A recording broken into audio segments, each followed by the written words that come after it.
Hello, I'm Debbie Berzer, and I'm with Watch Kansas. And I have Kansas House Representative, Pat Proctor from the 41st District here today with us. And he will be talking on some topics. The first topic we're going to talk about will be about the $600 million fraudulent unemployment claims that were paid out. Yeah.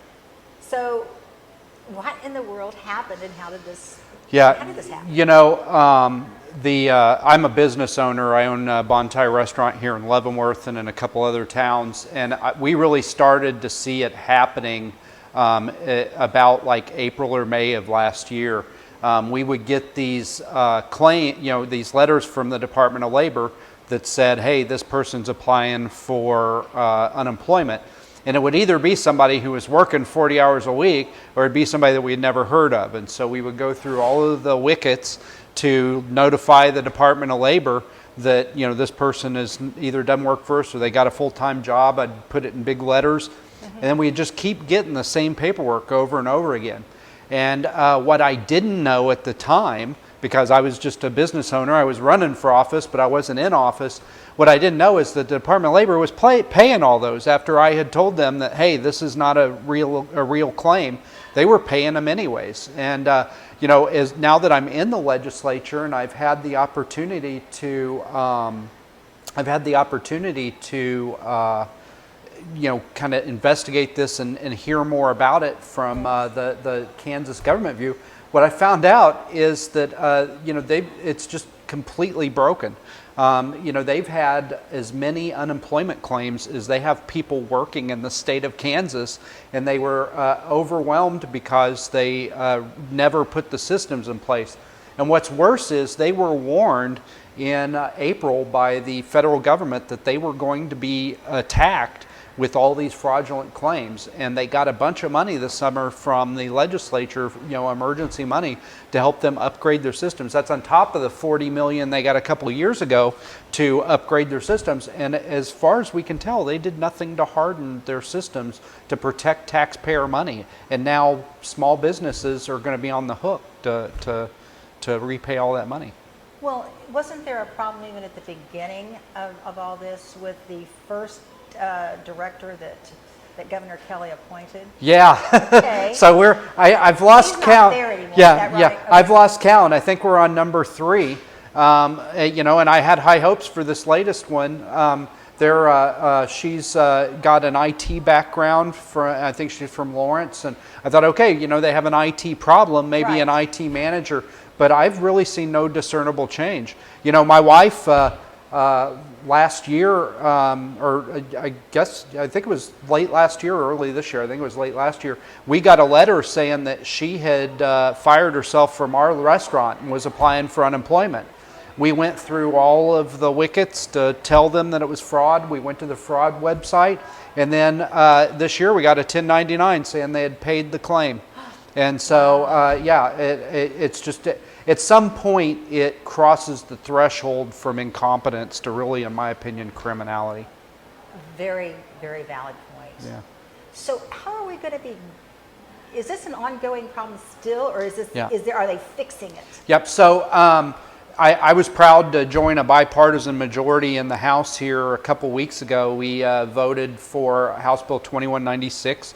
It does a bunch of things. It improves it gives them even more money to upgrade their IT. It also improves the transparency, because the frustration that the state house has had and the Commerce Committee has had is the unwillingness of the Department of Labor to even share the data and let them see how bad the problem was. And throughout the fall, that was a committee that was meeting in interim to investigate this problem, and they just couldn't get any answers from the Department of Labor. So this bill will force Kansas Department of Labor to finally open up their books and let us see how bad the problem is so we can help them fix it. But it increases some protections for individuals, so they're not going to be on the hook. If you got one of those 1099s that said that you got unemployment claims you never asked for, you're not going to have to pay the taxes on those, and Kansas isn't going to come hunt you down for that money that is probably off in Nigeria now. But I think another really important thing that it does, and the reason I was so happy to support it, is that trust fund of unemployment, that unemployment fund the benefits are paid out of, that comes from small business owners, from unemployment insurance that is paid by every employer for each employee. And before that House bill was passed, the only way to replenish that would be next year you're going to pay as much on on unemployment insurance as you do on income taxes, because they have to replenish the fund, and that would have just destroyed our economy. Small businesses would have been forced to fire people because they couldn't afford to pay the unemployment insurance for them. What this does is it appropriates money to replenish that trust fund, so that those small business owners that did everything right, that were doing all the paperwork and the reporting that they were supposed to do, are not going to be on the hook for that money either. There really is no way you're going to get that money back. Yeah, it is really, really, it really just grips me that, the post audit says 600 million, but I've heard numbers much larger than that. That money, it would hit accounts in the United States, and then it would immediately be withdrawn. And the places I've heard China, I've heard Ukraine, I've heard Nigeria. That money is gone. You're not going to get that money back. And what's really tragic about it is, I personally thought that 1.9 trillion was way too much for the federal government to pay for coronavirus relief at this point. But some portion of that is coming to our state. And there are so many pressing needs in this state that money could be used for. But now it's going to be used to pay back fraud, and pay for money that's now in Nigeria. And instead of being used for Kansans to relieve the suffering from coronavirus. Oh, I didn't realize Yeah. that. I was wondering how we were going to get Yeah. that paid back. Yeah.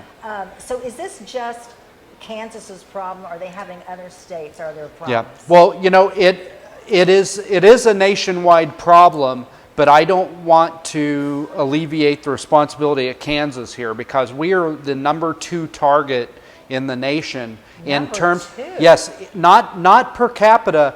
Total numbers, we are the number 2 state for unemployment claims. The only one that's doing worse than us is California, and they've got a considerably larger number of people. Yes. So that gives you an idea of the magnitude.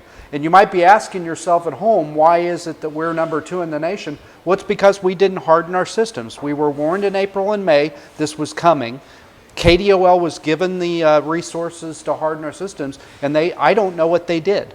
I don't know what they did, and we couldn't tell what they were doing because they wouldn't tell us what they were doing, but what they weren't doing, obviously, was fixing the problem. Well, what did they spend the money on, do you know? That's a very good question, and now that we've, if this House bill, if this is signed into law, or if she vetoes it and we override the veto, they're going to be forced to tell us what they did with that money. And I think it's important. They owe Kansans an answer to what happened to those vast resources. I mean, that's tax money that we were drawing out of the economy in the midst of a pandemic. Those are hard-earned dollars that went to the state government, and they were not used appropriately, and I think we need some accountability. So that's House Bill 2196. Yes. Okay. So everyone needs to call their representatives. Yeah. Well, we've already voted for it. Oh, you so voted. you can call the Okay. governor and tell her to sign it. But Okay. even if she doesn't sign it, I'm pretty sure we're going to be able to override the veto, because Oh, I think that would that be there's a large number of legislators on both sides of the building, Senate and House, that are determined to see that this problem gets fixed. Right, because I've heard, conflicting that, it was the audit was wrong, and Yeah. but I don't Yeah. think that was off that Yeah. much. Like I said, there were as many unemployment claims as there were people working in the state. They weren't all unemployed because they're working. I mean, you go, step right outside here and Including see your that. Yeah, exactly, including my wife. So, we really need some accountability. We need to find out what happened to our money. Well, thank you for looking into this and trying to take care of our finances in the state of Kansas. Thank you, Thank you. Representative Proctor. Thank you.